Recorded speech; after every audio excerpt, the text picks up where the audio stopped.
Now let's see how we're going to do multiplication using our fixed point numbers. I have asked ChatGPT to go ahead and generate the algorithm for us. So you can always pause the video and you can have a read of the prompt here and the response. So we're going to take the number x, which is 10.75, and the number y, which is 2.25. And we're going to split these into the integer parts and the fractional parts. So you can see here that the algorithm is first of all going to multiply together the integer parts. So we're going to multiply together the 10 and the 2. And then we're going to cross multiply the integer and the fractional parts. So we're going to have the 10 times 0.25 and the 0.75 times the 2, which will give us a value of 4. And finally, we're going to multiply together the fractional parts, which is 0.75 times 0.25 gives us 0.1875. So when we add all these together, we get the final answer, 24.1875. And this is the algorithm we're going to use in order to do the multiplication. Now there are a couple of other things that we want to have a look at before we go into the code, so let's have a look at those now. Now the first thing we want to look at here is how to generate the sign of the output. So let's say for example we had a positive number and we multiplied it with another positive number. We're going to get a positive output. A positive multiplied by a negative will give us a negative multiplied by a positive will give us a negative, and a negative multiplied by a negative will give us a positive. So what we have here is a little truth table.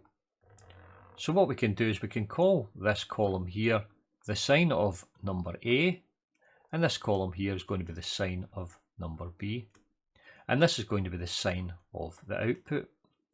So what we have here is a truth table for a common logic element called an exclusive OR gate.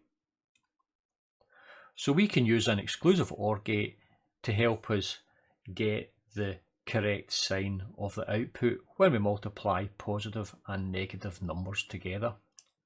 Now the next thing we want to be able to do is get access to the fractional and the integer parts of our numbers. So for example, if we had the number 1101, which is the integer part, and the number 1100, which is a fractional part, in order to get access to this integer part, what we could do is we could AND this with 11110000. So when we AND these together, we're going to get the 11010000. So we've got access to just this integer part here. Now we could do the same with this lot here. We could AND this number here with 00001111, and whenever we AND this number with this one, it's going to give us 0000 and the 1100. So now we've got access to just the fractional part.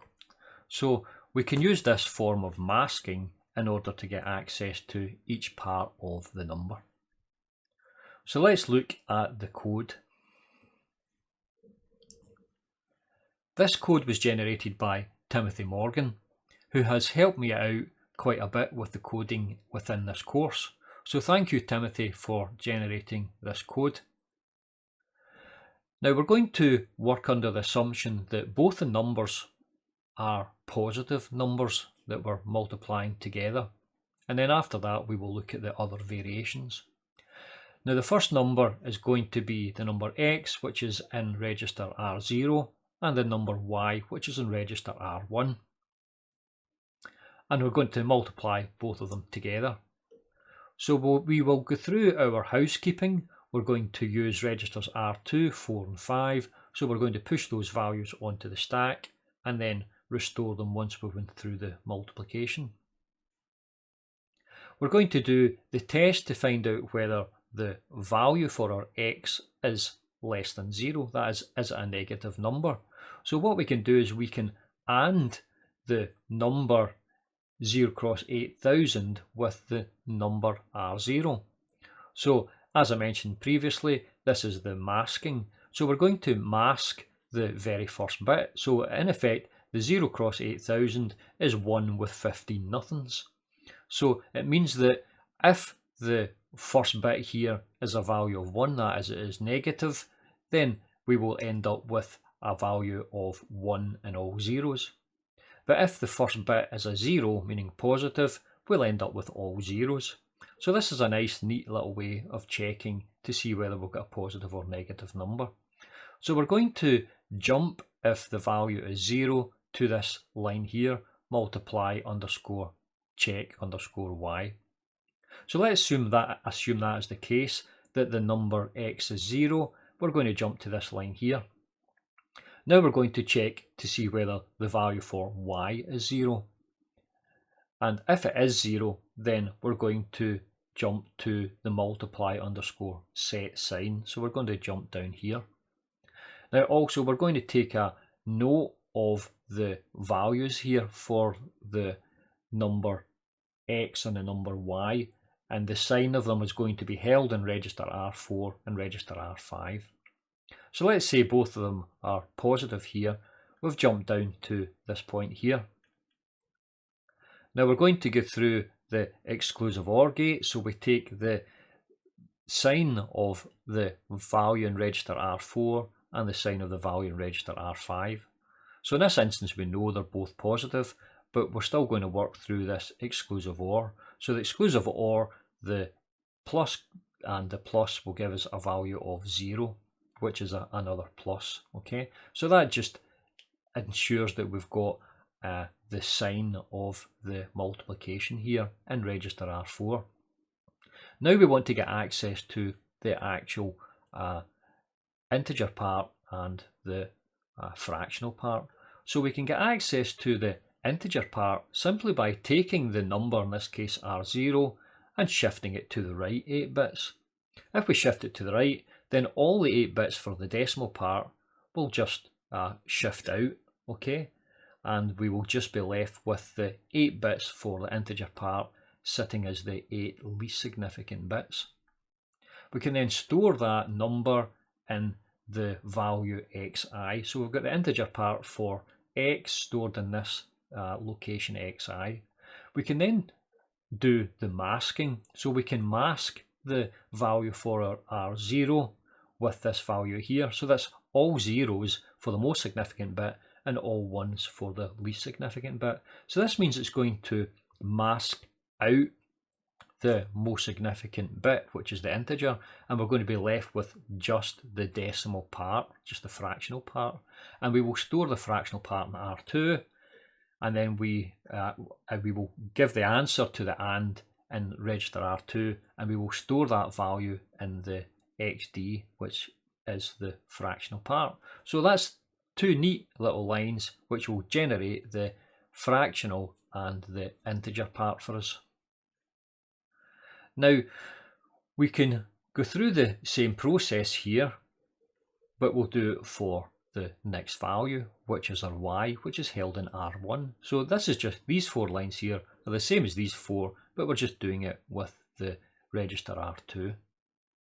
So now we've got the 4 values that we need, we can then start doing the cross multiplication. So these lines here are going to cross multiply the integer parts xi, yi as per our algorithm, and then the next 4 lines are going to do the cross multiplication xi, yd, and then the next 4 will be the cross multiplication xd, yi, and then finally we do the multiplication of the 2 decimal parts, and we do this here. And each time we're going to be adding the values as a running total into register R5, and you can see this add R1, R5, add R1, R5 in each of these. So that's going to give us our final running total for our multiplication, and it's going to sit in register R5. So with the multiplication with the positive and the positive, we're going to be left with the magnitude of the answer in register R5, and we're going to be left with the sign of the answer in register R4. So we're going to come down to this line here, and we're going to check and see whether the result is going to be positive or negative. So we're going to compare R4 with a value of 0. So if it is equal to 0, we know that the answer is positive, and it'll jump to multiply underscore pause. So it jumps to this point here, and then it takes the answer, which is in R5, and it puts it into R0. So it stores that answer in R0. And then we can come down and we can restore the values in the original registers that we used, so R5, R4 and R2. Now once I take this code and I place it within the ROM, I will have a calling function and I will return it to that particular return address. So that will be the multiplication of the positive and positive. Now let's look at the other options. Now let's say one of the numbers is negative. For example, the x value could be minus 10.75. So that means that the assembler is going to take the number minus 10.75 and it's going to be in 2's complement. So it means that the assembler will have taken this number here. So the 10.75 would be 0, 0, 0, 0, 1, 0, 1, 0. So this is the number 10. The number 0.75 would be 1, 1, and then the rest of these would be 0. So 1, 2, 3, 4, 5, 6. So in order to generate 2's complement, the assembler will have inverted. So it will have gone 1, 1, 1, 1, 0, 1, 0, 1. And it will have inverted these 0, 0, 1, 2, 3, 4, 5, 6. And then it will have added 1 on to this point here. So this 1 would be 1 plus 1 would be 0 carry 1. So the 1 would be carried all the way into this position here. So that would be a 1. And this would be a 0. The decimal point would be there. And then we would have 6 nothings. 1, 2, 3, 4, 5, 6. And this number here would be just the same. So this would be 1, 1, 1, 1, 0, 1, 0, 1. So the number that the assembler will have generated for minus 10.75 will be F540. Now if we were to take the F540 and try to use it as a multiplication value, it's not going to work. And it's not going to work because the 2's complement here has been added on right at the very beginning of the fractional part. So we're going to get this strange multiplication. Now what we can do is we can take the number that comes out of the assembler, F540, and we can just convert it back to the positive value. Because whenever we multiply the numbers together, if the numbers are positive and a positive value, the actual magnitude of the number will still just remain the same. So that's what we do in a little section here, and we'll show you just in a second. So if the number here is for x is negative, we jump to f negative. So it jumps down here, and this is the f negative section here, and it takes the